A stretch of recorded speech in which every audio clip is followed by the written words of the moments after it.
Ce jeudi 28 mars se tenaient les obsèques de Sylvain Augier. Parmi la foule d'anonymes, proches et anciens collègues, comme Michel Drucker, sont venus rendre hommage aux défunts. Le 16 mars dernier, une figure de la télévision française s'est éteinte.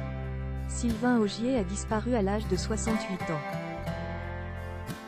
Comme annoncé par Midi Libre, l'ex-animateur est décédé à son domicile de Lèques près de Sommières dans le Gard après un violent malaise.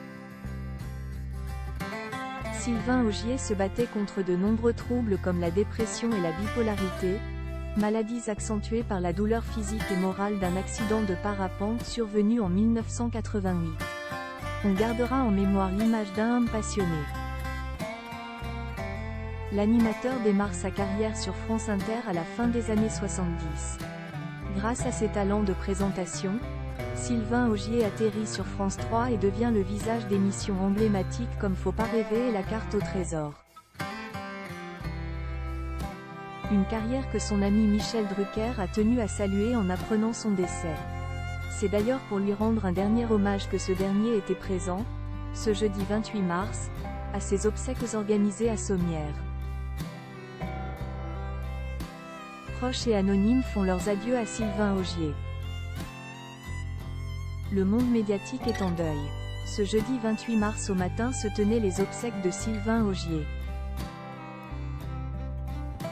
C'est à Sommières dans le Gard qu'une foule de proches, d'anciens collègues et de badauds sont venus rendre un dernier hommage à l'animateur. Près de 200 personnes en tout étaient présentes en l'église Saint-Pons de Sommières où le cercueil est parti sur un air de Jean-Jacques Goldman, « J'irai au bout de mes rêves ». Une sortie qui a laissé couler quelques larmes sur les joues de ses proches. Sa femme Carole ainsi que ses enfants Adrien et Manon, ou encore son célèbre cousin Christian Jean-Pierre ont été soutenus par le reste de la famille et d'anciens collègues comme Michel Drucker, très touché par la disparition de son ami. La cérémonie a débuté sous quelques gouttes de pluie et s'est finie sur une pointe de soleil. Un bel adieu.